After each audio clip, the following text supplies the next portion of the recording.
لمبے سجدے، جیسے حضرت موسیٰ علیہ السلام نے بنی اسرائیل سے کہا تھا نمازیں پڑھو دعائیں مانگو، نمازیں پڑھو دعائیں مانگو۔ پھر اللہ نے فرعون کو کیسا بن دیا، اللہ اپنی قدرت کے مظاہرے کرتے۔ وہ دن آئے ہیں کہ حضرت معاویہ رضی اللہ تعالیٰ عنہ شام کے گورنر ہیں، وائل ابن حجر حضرمی، وہ آئے، دیکھا تو چپکے سے مجمع میں پیچھے بیٹھ گئے، کہیں دیکھنا چاہیے۔ حضرت معاویہ رضی اللہ تعالیٰ عنہ آواز دی، بھائی وائل آگے آ جاؤ، اور آگے آ جاؤ، اور آگے آ جاؤ، آگے آ جاؤ، آگے آ جاؤ، بلاتے بلاتے اپنے تخت پر بٹھایا، جس پر حضرت معاویہ رضی اللہ کان میں یوں کہا، بھائی بھائی وہ آپ کے گھوڑے کی پشت، وہ آپ کے گھوڑے کی چھاؤں، اور یہ تب کیا حضرت وائل نے کہا شرمندہ نہ فرمائیں، ہمیں شرمندہ نہ فرمائیں، ہم جہالت میں تھے، ہم نے جو کچھ کیا وہ جہالت۔ جب اس لیے دعوت اخلاق سے چلے گی، دعوت قربانیوں سے چلے گی، دعوت تواضع سے چلے گی، دعوت اللہ کے سامنے کی، اللہ کی رضا آخرت سامنے دعوت۔ یہ وہی وائل ہے جو کہہ رہے ہیں کہ میرے گھوڑے کی چھاؤں میں چلو، ان کو تخت پر بٹھایا، انتقام نہیں لیا، کہا جی آیا آج تو اس کے ایسے کیسے کر دوں گا، یہ نہیں کہا، اور بلایا اتنا کہ اپنے ساتھ تخت پر بٹھا دیا۔ حضور پاک صلی اللہ علیہ وسلم کی ذات بابرکت تمام ذاتوں کے لیے نمونہ، حضور پاک صلی اللہ علیہ وسلم کی مسجد تمام مسجدوں کے لیے نمونہ، آپ کا شہر مبارک، آپ کے شہر کی ہر گلی کا ہر گھر کا ہر فرد، پڑھو سیرت مدینہ منورہ کی اور تاریخ پڑھو مدینے کی، کہ حضور پاک صلی اللہ علیہ وسلم جب ہجرت کر کے تشریف لائے تھے تو اسی مدینے میں دو خاندانوں کی لڑائی 120 سال سے چلی آ رہی تھی، صلح کی کوئی شکل نہیں، اور اس لیے ہمارے یوسف صاحب رحمۃ اللہ علیہ فرمایا کرتے تھے کپڑوں سے، پیسوں سے، کرسیوں اور عہدوں سے اور سونے چاندی کے ٹھکروں سے اس سے دل نہیں جڑا کرتے، دلوں کے جوڑنے کا سامان اس عالم کو اللہ نے جو اسباب بنایا ہے وہ سراپا نور، سراپا رحمت محمد صلی اللہ علیہ وسلم والے اعمال کو بنایا ہے۔ غریب سے غریب، امیر سے امیر تر سے جڑتا چلا جائے گا، امیر کے دل میں اس کی محبت آئے گی جب یہ دونوں تعلیم کے حلقے میں بیٹھ کر یہ تحیات سیکھ رہا ہوگا، وہ سورہ فاتحہ سکھا رہا ہوگا، یہ قرآن کیا ماں باپ کو اولاد سے محبت ہوگی، کہ محبت کا سامان، محبتوں کا سامان وہ اعمال نبوت ہے۔ اسی لیے حضور اکرم صلی اللہ علیہ وسلم ہجرت کے بعد مدینہ منورہ میں جو ماحول بنایا، ہر محلہ، ہر محلے کی ہر گلی کا ہر گھر کا ہر فرد، سب کا ایک مشترکہ نعرہ تھا۔ جیسے یہ الیکشن وغیرہ ہوتے ہیں تو نعرے لگتے ہیں نا پارٹیوں کے، وہاں کا سب کا ایک نعرہ، جو کچھ ہیں، ہم بچوں کے باپ، ہم باپوں کے بیٹے، بیویوں کے شوہر، باغات کے مالک، ہم لکھپتی، ہم منڈی کے مالک، ہم فلانے، یہ سب کچھ بعد میں ہے، سب سے پہلے بندے اللہ کے ہیں اور اس کی سانس رحمت للعالمین کے امت کی۔ بندگی زندگی کا شعار ہے، بندگی ہی کے لیے زندگی ہے، اور یہ بندگی، یہ زندگی، یہ بندگی صحیح ہو نہیں سکتی جب تک کہ رحمت عالم صلی اللہ علیہ وسلم کا دامن اور آپ کا طریقہ، حکم اللہ کا، طریقہ نبی کا، حکم اللہ کا، طریقہ نبی کا۔ مولانا یوسف صاحب رحمۃ اللہ علیہ فرمایا کرتے تھے، بہت آہیں بھر کر، بہت آہیں بھر کے اور آنسوؤں کی لڑی بن جاتی۔ ہاں، یا تو امت جیسے آج کل یہ طبقات ہے نا، یہ تاجر ہیں، یہ کاشتکار ہیں، یہ ڈاکٹر صاحبان ہیں، یہ انجینئر ہے، یہ پروفیسر ہے، یہ چنی ہے، یہ چنا ہے، یہ ای ہے اور آ ہے، یہ جتنے ہیں یہ سارے طبقات وہاں بھی تھے۔ لیکن مولانا صاحب فرماتے تھے اس وقت کی امت جس کو حضور نے فرمایا خیر امتی قرنی، ہر جمعے کے خطبے میں امام پڑھتے ہیں خیر امتی قرنی، میرے زمانے کی امت بہت اچھی۔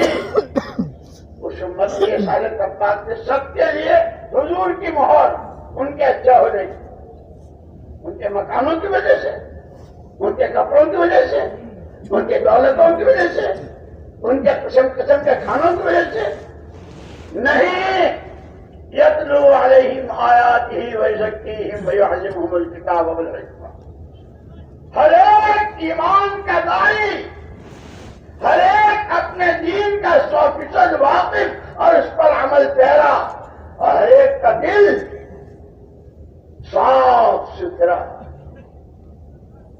کسی بات میں آتی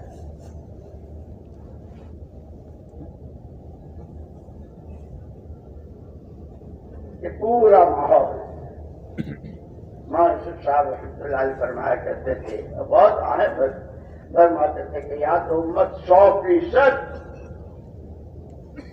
امت کے ہر طبقے کا ہر فرد 100% اس کے دل کا رخ اللہ کا حکم، نبی کا طریقہ، اللہ کا حکم، نبی کا طریقہ۔ ان کے ہاں شادیاں بھی تھی، بچے بھی تھے، موت میت بھی تھی، کھانا کمانا بھی تھا، سفر حضر بھی تھا، بیماری تندرستی بھی تھی، لیکن یہ دو بنیاد مولانا یوسف صاحب رحمۃ اللہ علیہ بہت آہیں بھر کے یوں فرماتے تھے، ہائے ہائے اب امت کا تعارف ہی بدل گیا، اپنے مقام پر ہر ایک کی زندگی کی بنیاد حکم الہی، طریقہ نبوی، ہر ایک کو سبق سکھا رہے ہیں، اسی کے لیے پیدا ہوئے ہیں، یہی زندگی کا مقصد ہے۔ اور ماحول کیسا بنایا؟ ایک یہودی آیا مدینہ منورہ میں، بازار میں لوگوں سے معاملہ، سامان لیا، بیچا دیا، آتا جاتا تھا۔ اس نے کہا کسرا کے آدمیوں کو بھی دیکھا جس کا تنوں سونے کا تاج، اس کی فوجیں، اس کے قالین اور کیا کیا، اس کے آدمیوں کو بھی دیکھا، کیسر کے آدمیوں کو بھی دیکھا، لیکن واہ رے واہ محمد صلی اللہ علیہ وسلم کے آدمیوں جیسا کہیں نہیں دیکھا۔ ایک ماں کی اولاد کی طرح ہر ایک دوسرے کو فائدہ پہنچانے، دوسرے کے لیے فرش راہ بنا ہوا ہے، آنکھیں بچھا رہا ہے، ہر ایک دوسرے کو اپنے سے بہتر سمجھ رہا ہے، محنت میں چوٹی کو ہے، ایمان سب سے اونچا، ایمان کے لیے قربانیاں سب سے اونچی، سب سے زیادہ، اور نافق حنظلہ تو منافق ہو گیا۔ مسجد میں ہوتا ہوں، تعلیم میں ہوتا ہوں، وہاں کیفیت کچھ اور ہوتی ہے، یہاں بیوی بچوں میں آتا ہوں تو کیفیت بدل جاتی، اپنے بارے میں نفاق کا خطرہ کھا رہے ہیں۔ میرے دوستو، اسی لیے یہ حیات الصحابہ، یہ فضائل اعمال، یہ فضائل صدقات یوں صرف پڑھ لینے، سن لینے اور کانوں سے گزار لینے کے لیے نہیں ہے، اس کی ہر روایت فضائل اعمال اور فضائل صدقات، حیات الصحابہ کا ہر واقعہ اس کام سے تعلق رکھنے والوں کے لیے تھرمامیٹر ہے. اس محنت کے لیے میرے پاس، میری آخرت کے لیے، ساتھیوں کے لیے، ماحول کے لیے، مسجد کے لیے، گھر کے لیے، یہ صحابہ کی روشنی، صحابہ کی زندگی وہ ایسا نمونہ تھا. اسی لیے خالی یہ 4 مہینے 7 مہینے اندر باہر ملکوں میں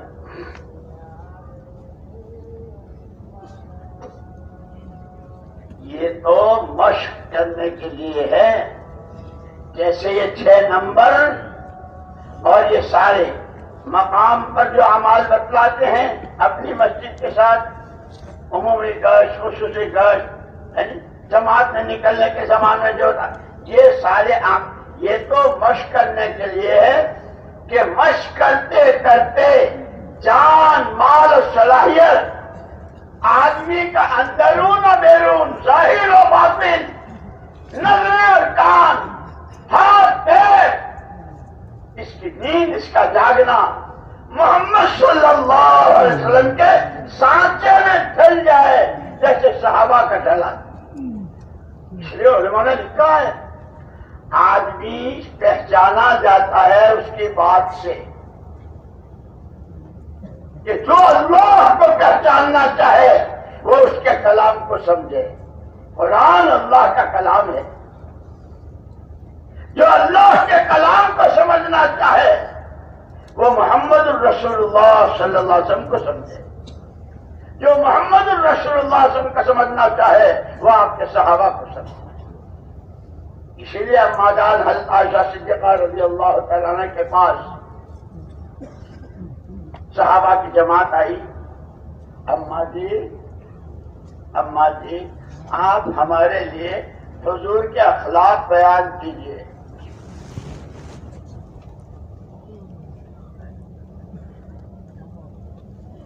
حضرت عائشہ صدیقہ رضی اللہ تعالیٰ عنہ نے پوچھا الا تتلون القرآن، تم لوگ قرآن نہیں پڑھتے ہو؟ ہم قرآن تو پڑھتے ہیں. خلق القرآن، جو صفحات میں وہ لمحات میں، جو صفحات میں وہ لمحات میں کہ حضور پاک صلی اللہ علیہ وسلم کے حیات بابرکت کا کوئی لمحہ قرآن سے ہٹا ہوا نہیں. وہ قرآن خدا مجھے اور آپ کو اور قیامت تک آنے والی پوری امت کو میراث میں دے گئے ہیں. تمہارے درمیان ایک ہاتھ میں قرآن اور یہ قرآن زندگیوں میں آوے، اس کی محنت، دعوت اور جہد رسول. اس لیے دوستو خالی تقریریں نہیں، مجمع ہو گیا، تقریر ہو گئی اور نہیں، دیکھنا ہے یہ قرآن آنکھوں میں کتنا آیا. جس آنکھ سے مکھی کے سر کے برابر کا آنسو خوف خدا سے نکلتا ہے، بہتی ہوئی جہنموں کو ٹھنڈا کر دیتا ہے. اللہ نے جو نسبت دی ہے، جو کام دیا ہے، جتنی بڑی نعمت سے نوازا ہے، اس کی قیمت کو سمجھیں، اس کی حفاظت. دنیا روتی ہے، دنیا رو رہی ہے، ہائی پیسہ، ہائی پیسہ، ہائی پیسہ، ہائی دنیا. ہمیں اللہ، اے اللہ تیرا دین جس پہ تمام بشریت کی دنیا آخرت کی کامیابی کے راز. کہ حضرت سلمان فارسی کو اس تیسرے پادری نے جو بتایا تھا کہ اب ان کے آنے کا زمانہ آ گیا ہے، تمام ندیوں نے کشن گوئی کی تھی، حضور پاک صلی اللہ علیہ وسلم کی بیعت تلاش تھی، لوگوں کو انتظار تھا. تیسرے پادری کے پاس سے بھائی لوگ پہلے مر گئے، موت تو سب کے ساتھ ہے، ہم تمہارے بعد کہاں جائیں؟ اس نے کہا تھا ان کے پاس وہ آنے والے ہیں. جیسے مجھے خوب یاد ہے بچپن سے سال ہا سال سنا ہے ہم نے، جب کوئی آدمی اپنی کسی پریشانی کو لے کر کسی ذمہ دار سے، کسی پرانے سے، کسی اچھے کام کرنے والے سے اپنی پریشانی کو روکا تھا، بے جھجک بے پیار وہ کہہ دیتا تھا بستر باندھ چلے میں چلا جا، اللہ تیری مدد کرے۔ اس دعوت کو جس طرح سمجھا تھا، دعوت کے نتیجے میں جو ہدایت آتی ہے، دعوت کی طاقت کو، یہ کون ہے یہ بدر والے کون ہیں، یہ احد والے کون ہیں، یہ مہاجرین و انصار کون ہیں، کیا تھے اور کیا ہوئے، ایک قولوا لا الہ الا اللہ، قولوا لا الہ الا اللہ تفلحوا۔ یہ ساری یہ صدیقیت کسی میں چھپی ہوئی تھی، یہ فاروقیت کسی میں چھپی ہوئی تھی، یہ حیا اور شرم کا نمونہ عثمان وہ اسی میں چھپا ہوا تھا، وہ علی مرتضی، وہ عشرہ مبشرہ، صد نہیں قیامت تک آنے والے انسانوں کی جنتیں اور جنتوں کے وہ اونچے اونچے درجے سب اس کلمے میں چھپا ہوا ہے، جو ہمارا پہلا نمبر ہے۔ اس نمبر کو اپنے حقیقت کے ساتھ دلوں میں اتارنے اور اس کی روشنی میں زندگی بنانے کے لیے یہ باقی کے 5 عمل ہیں، یہ نماز، یہ علم و ذکر، یہ احترام مسلم، یہ اللہ کے لیے کرنا، اور اس کو لے کر گلی گلی، کوچا کوچا، شہر شہر، اقلیم و اقلیم، ملک و ملک اپنی ساتھ سے اس کو کرتے ہوئے اس کی آواز، اس کا پیغام دنیا کی 4 سمتوں میں پہنچانا اس امت کے ہر فرد کی ذمہ داری۔ لیکن میں نے تقریر کر دی، آپ نے سن لی، تو یہ سب میرے اندر آ گیا، آپ نے سن لیا، آپ کے اندر آ گیا کہ اس کی تو محنت ہے، لکھ پتی، کروڑ پتی، ارب پتی، کھرب پتی، پدم پتی، سنگ پتہ نہیں کتنے پتی ہوتے، تو اس کی تقریر، اس کی تصویر پھیرنے سے سنگ پتی ہو جائے گا، لکھ پتی ہو جائے گا۔ پاپڑ بیلتے ہیں، کھانا تک گھر پر نصیب نہیں ہوتا، سینڈوچ پر گزارا کرتے ہیں، تھکتے ہیں کہ جوتا اتارنے کی ہمت نہیں۔ جب اس دعوت کے کام کو اپنا کام بنائیں گے، اپنی ذمہ داری کو سمجھیں گے، اللہ کو راضی کرنا ہے زندگی کا مقصد ہے۔ محمد صلی اللہ علیہ وسلم نے جتنا اللہ کو راضی کیا کسی اور نے نہیں کیا۔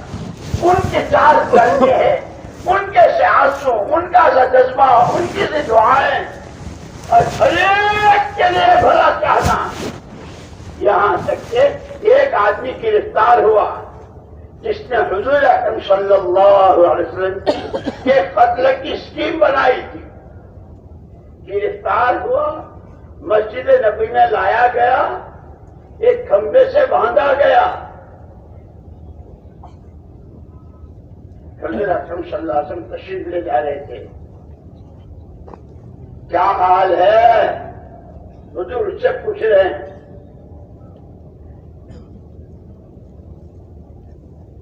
جی آپ کے قبضے میں ہوں، گردن مار دیں گے تو بھی آپ کے ہاتھ میں ہوں، اور چھوڑ دیں ذات وہ اللہ کے لیے آزاد ہے۔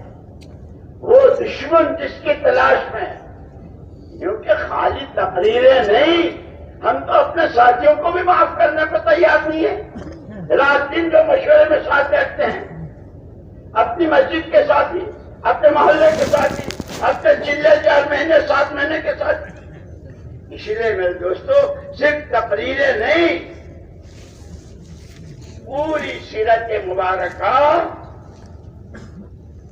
یوں کہتے ہیں کہ یہ ایسا ہے جیسے آدمی جمعے کے دن کپڑے پہنتا ہے نا، اور عید بقرعید کو تو بہت نئے نئے سوٹ پہنتا ہے، تو جب پہنتا ہے تو لوگ دیکھتے ہیں، بھائی واہ واہ، کیا کہاں بنا، کیسا کپڑا، یعنی لوگوں کی نظریں اس پر جم جاتی۔ لیکن کچھ باریک بھی ہوتے ہیں جو بہت بال کی کھال اور کھال کی بھی کھال بہت باریک نظر والے ہوتے ہیں. ماشاءاللہ شیروانی سوٹ جبہ کیا کپڑا ہے کیا ہے. تو آپ جب گھر سے نکلے تو آپ نے آئینہ نہیں دیکھا تھا؟ کیوں بھائی کیسے آئینہ دیکھ؟ نہیں میں تو آپ سے پوچھتا ہوں یہ جو نیچے کا بٹن ہے نا یہ اوپر لگا ہوا ہے اور اوپر کا بٹن نیچے لگا ہے تو اخباروں میں وہ جو آتا ہے نا کیا آتا ہے؟ ارے کیا بنتا ہے اخبار میں کہ اس وقت میں آپ وہ لگ رہے ہیں. شاندار سوٹ ہے کپڑا بہت اچھا ہے لیکن اوپر کا بٹن نیچے کا اوپر. آئینہ دیکھا ہوتا تو آپ دیکھ کر آتے کہ تمام صحابہ مہاجرین و انصار رضوان اللہ اجمعین یہاں تک کہ ان کی پاکیزہ بیویاں اور ان کی کنواری بچیاں نمونہ ہے امت کے لیے.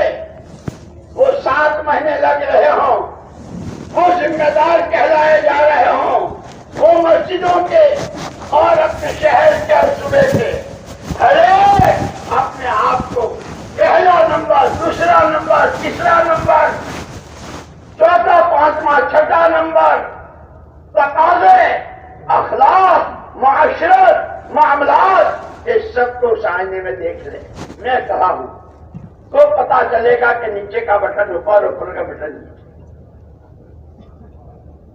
ان کو نمونہ قرار دیا ہے. حضور پاک صلی اللہ علیہ وسلم نے پورے مدینے کا وہ ماحول بنایا تھا کہ جو آتا تھا وہ مجبور ہوتا تھا ماننے پر. اور اسی میں پھر کیسے کیسے آئے ہیں. اس کا نام زندگی ہے اس کا نام زندگی ہے تو لا الہ الا اللہ محمد الرسول اللہ. مجھے یاد آیا ایک مرتبہ ہم وہاں بنگلے والی مسجد میں تھے 3 لڑکے آئے تھے پیرس سے. ایک کا نام محمد تھا. میں نے کہا تو نے کیسے کلمہ پڑھ لیا تو کیسے مسلمان ہو گئے؟ اس نے کہا کہ میں محمد الرسول اللہ صلی اللہ علیہ وسلم کی سیرت مبارکہ پڑھتا رہتا تھا. ہر ورق اور ہر عنوان دل کو آواز دیتا تھا لائف لائف لائف. اسے لائف اس کو زندگی کہتے ہیں. وہ یہ کہنے لگا کہ گھر گیا اور گھر والی سے کہا کہ میں تو کلمہ پڑھتا ہوں. اس نے بولے چیخ پوری بلڈنگ سر پر اٹھا لی. دنیا میں بہت سارے راستے ہیں تو کیوں مسلمان ہو رہا دیکھ. اور اس نے کہا کہ جس بلڈنگ میں ہم ہیں نیچے سے اوپر تک مختلف فلوروں میں اور منزلوں میں اکثر آبادی ان مسلمانوں کی ہے لیکن رات بھر یہ سونے نہیں دیتے. شراب ہم سے زیادہ پیتے ہیں. کپڑے ان کے کیا ہماری لڑکیاں ننگی ہوں گی. جینا مشکل کر دیا ہے. جب اس نے بہت کہا تو پھر اس محمد نے ہم سے کہا کہ میں نے اس سے کہا کہ ٹھیک ہے یہ جتنے اس بلڈنگ میں ہیں ان میں کا کوئی میرے لیے آئیڈیل اور نمونہ نہیں ہے. میں جس نے مجھے اور تجھے زندگی دی ہے ہمیں آئیڈیل کے طور پر اور نمونے کے طور پر محمد صلی اللہ علیہ وسلم جی. تیرا جی چاہے تو مان. یوں کہ اس کے بعد میں نے کلمہ پڑھا اور اللہ نے میری زندگی بنائی. میرے دوستو ہم اسی لیے کہا یا ایھا الذین آمنوا ادخلوا فی السلم کافہ. عقیدہ عبادت معاملات معاشرت رہن سہن اللہ کے ساتھ کا تعلق اعمال کی پونجی مخلوق خدا پر ترس کھانا محمد صلی اللہ علیہ وسلم کی امت سے اپنے سگے بھائی بہنوں سے زیادہ محبت. اور حضرت مصعب بن عمیر کا جب ان کے بھائی کو گرفتار کیا ہے تو کیا کہہ رہے ہیں اس کی ماں بہت مالدار ہے چھڑانے میں پیسہ خرچ وہ بھائی مصعب کیا کہہ رہے ہو؟ اس کی ماں جس ماں کے پیٹ سے میں اسی ماں کے پیٹ سے تم، اور اس کی ماں؟ ہم اس کو نہیں جانتے، ہم جانتے ہیں خدا رسول کو کہ یہ جو تمہارے ساتھ جن کا معاملہ ہے میرے سگے بھائی سے زیادہ مجھے محبت ہے، ساتھیوں میں محبت، کام کرنے والوں میں محبت، اجتماعیت، ہر امتی کے لیے دل کھلا ہوا ہو، ہر ایک کا بھلا چاہتے ہو، اور پھر یہ امت دنیا کی 4 سمتوں میں پھیلی ہوئی بشریت کے خیر خواہ ہو۔ خدا ہر ایک کو ہدایت دے دے، خدا ہر ایک کو صحیح سمجھ دے دے، خدا ہر ایک کی جان و مال اور صلاحیت کو برباد ہونے اور اس کے لیے وبال بننے سے بچا کر اسے جنت کا راہی بنا دے۔ اس امت کے ذمہ تھا۔ اسی لیے دوستو اپنی زندگی کے مقصد کو بھی سمجھنا ہے، اس مقصد تک پہنچنے کا جو راستہ محمد صلی اللہ علیہ وسلم نے دیا ہے اس کو سیکھنا بھی ہے، سمجھنا بھی ہے، خود اس پر عمل کرنا ہے، اور پھر اس کی دعوت کو لے کر عالم کی 4 سمتوں میں تقاضوں کے اعتبار سے جان اپنی، مال اپنا،